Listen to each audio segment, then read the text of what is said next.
You are watching this video because you are currently in the process of looking for a job and you want to know, what are some tips? Who could I talk to about this? Well, probably this guy, because this guy is on the other side of the computer screen looking at all the applications coming through, deciding who should we consider for this position, who should we set up for interview, who should we hire. I'm that guy behind the scenes. Most people don't ever see me, but technically I'm in HR and ultimately sales. It's like a hybrid job that I do. So what I've done for your convenience today to help you out on this high-tech little note here, off the top of my head, I thought, because people have asked me already on this channel, what are some tips for getting a job when you're looking for one? So off the top of my head, and I think these are probably the most relevant because they're the first 5 things I think of if I'm making a list.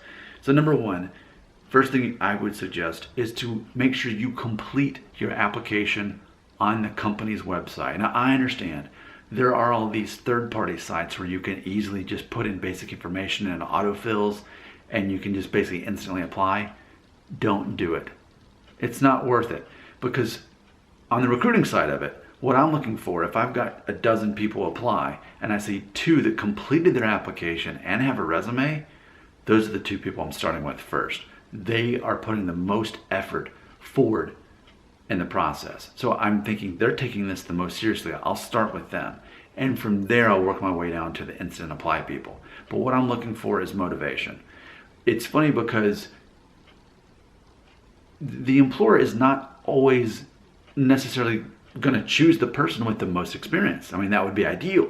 But a lot of times what it really comes down to in the free market is ultimately which candidate is most available and motivated and has the most experience. Because who cares if we've got the most qualified person if they're not responding to us reaching out to them and trying to contact them and putting forth effort to show up to an interview? What good is that? And often the most qualified people are already interviewing with 10 other people. So what I'm looking at is, if I need someone to start in 2 weeks for this job, who's available right now?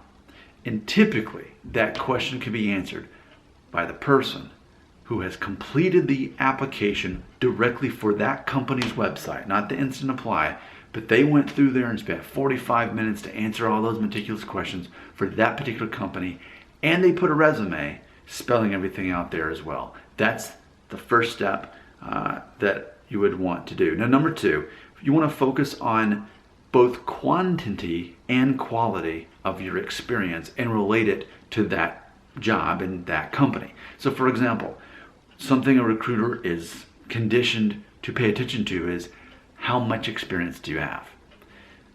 So is it 1 year? Is it 3 years? Is it 5? Is it 10? That's part of your marketability as the person wanting a job. You want to know that number. How many years of experience do you have? And then specifically, and you'd have to do your research for the job, the type of experience you have, how does it relate specifically to the job that you are auditioning for ultimately? So, okay, so you have 5 years of experience, and in that experience you looked at the job description. Oh, I've done that and that and then that. So how awesome it would be for an interview. You'd sit up, say, hey, yeah, and they're going to ask you some kind of question like, why do you feel you're qualified for this job? Why should we choose you? Well, first thing you'd want to say is, I've got X amount of years experience doing exactly what the job description entails. Specifically, and then I would actually name 2 or 3 of those specifically, because you're speaking the recruiter or the hiring manager's language when you can confirm that you have the right amount of experience, or at least the minimum, and you have something that truly relates to that specific job. Number 3, now this is going to sound like a weird one, but I promise you it actually helped me get my job. My boss confirmed that over 2 years ago when I got hired. You want to showcase your emotional intelligence as one of your skills. Now granted, yes, whatever the job entails, whatever technical skills that are required, that's great.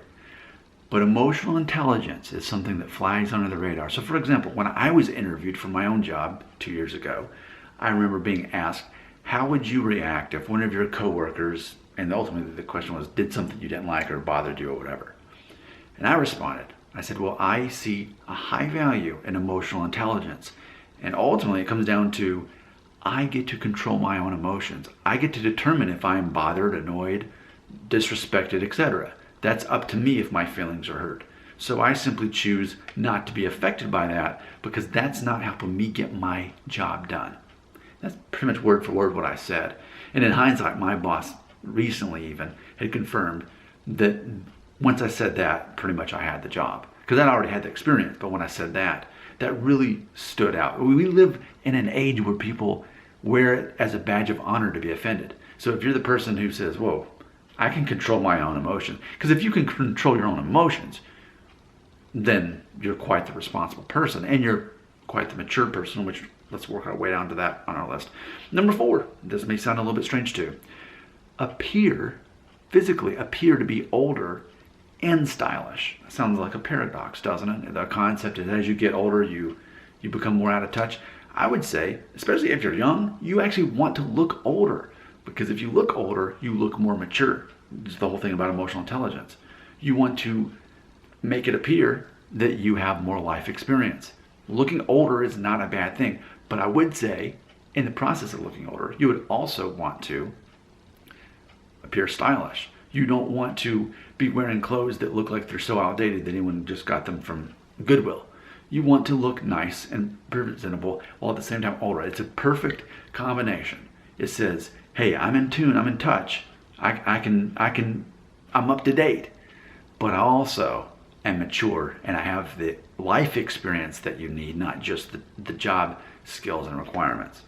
Lastly, verbalize in the interview process that you want the job and then ask, so what's the next step on my end? You want to end the interview with that.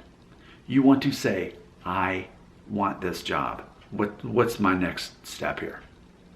The reason that's so powerful is because, like I said at the beginning of this video, a lot of the times the person who is interviewing in the process of hiring people, they're not necessarily focused on who's the most qualified. They're often thinking who's the most interested in this position and at least meets the minimum requirements as far as skill level and experience.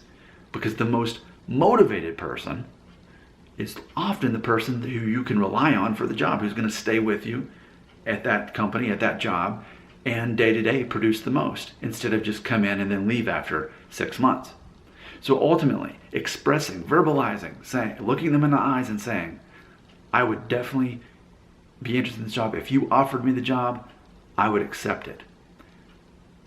And you just let me know what my next step is. That is perfect verbiage, because if I, on my end, as the recruiting end, hear that, I'm thinking, you know what?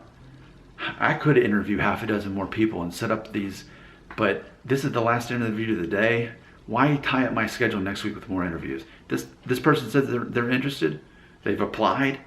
They've given me everything I need. Most likely, if I heard that, I'd say, you know what? When could you start if we hired you? And I would start setting it up from there.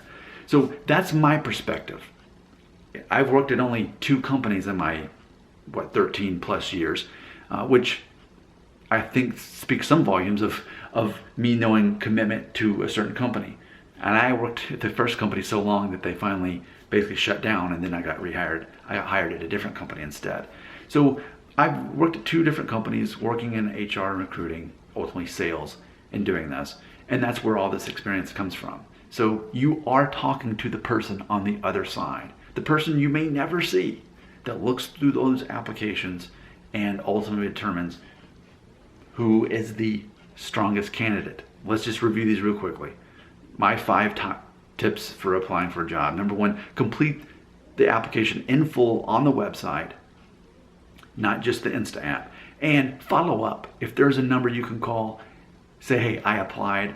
I want to see how soon I can interview for this position. Number 2, focus on your quantity and quality of experience and relate it specifically to that job and company. Number 3, showcase your emotional intelligence as one of your skills, being able to control your own emotions and not be offended and hurt by other people.